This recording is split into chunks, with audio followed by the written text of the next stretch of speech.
అతను ప్రూఫ్ చూపించలేకపోతే నువ్వు పరువు నష్టం దాఖలు చేయాలి. అంతేగాని తిరుమల తిరుపతి దేవస్థానాన్ని అడ్డం పెట్టుకుని మరి ఇవాళ కరుణాకర్ రెడ్డి నోటికి వచ్చినట్టు మాట్లాడి ప్రెస్ మీట్ పెట్టి ఘటన జరిగిన తక్షణం అతను ప్రెస్ మీట్ ఎలా పెట్టాడు?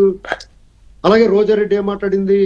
వీళ్ళ మీద మీరు నోటీస్ పంపించే వాళ్ళకి అసలు మీరు ఇద్దరిని హత్యానేరం నమోదు చేయాలి. ఈ అధికారులు బాధ్యత వహించాల్సిన అధికారులు అందరినీ. ప్రభుత్వం చంద్రబాబు నాయుడు గారు ఊరికే మందలించి ఊరుకోవడం కాదండి, వీళ్ళ మీద కఠినమైన చర్యలు తీసుకోవాలి. బిఆర్ నాయుడు గారు వచ్చి 2 నెలలు అవుతుంది అక్కడికి, ఆయన లెక్క చేయకుండా నువ్వు అలా మూసు కూర్చో మేము పని చేస్తా ఉంటే ఎలా కుదురుతుంది?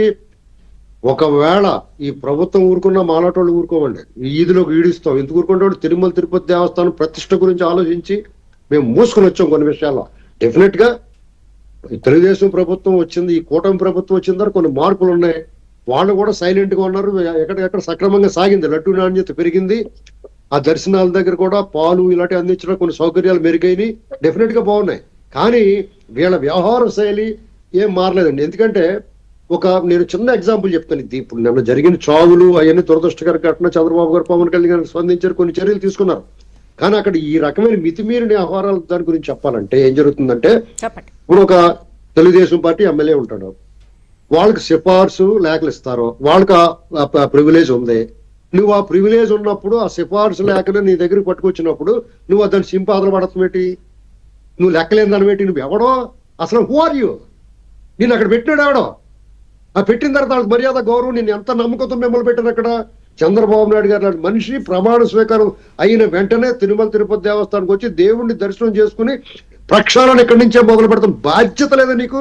దాన్ని ఆయన ఇచ్చిన మాట నెరవేర్చాలని నిన్ను ఎంత నమ్మకంగా పెట్టుకున్నారు అక్కడ. వెంకయ్య చౌదరి అయినా, ఈవో శ్యామలరావు అయినా వీళ్ళు ఏమనాలి అంటే ఏమనకూడదు, తిరుమల తిరుపతి దేవస్థానంలో ఉన్నాం కాబట్టి మమ్మల్ని ఎవడ ఏమన్నా అనుకున్నారా? అసలు మొత్తం అందరూ గొంతెత్తామంటే మీరు ఎక్కడ ఉంటారు? అసలు జ్ఞానం ఉండద్దండి. మీ పాలక మండలి చైర్మన్ మాట్లాడి ఎవడ మాట్లాడి చేస్తావు? నువ్వు బొత్స సత్యనారాయణ లెక్క చేస్తావా?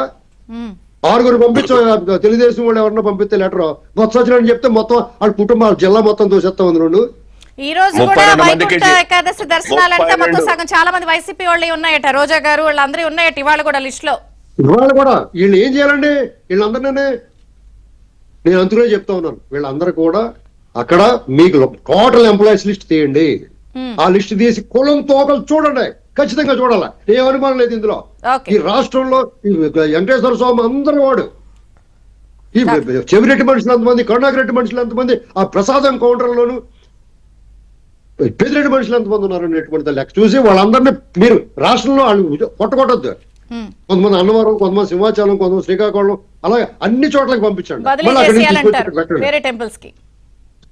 ఖచ్చితంగా చేయాలండి. లేదంటే మేకేజ్ దగ్గర తీసుకుని వాళ్ళు ఎవ్వరు పెట్టండి.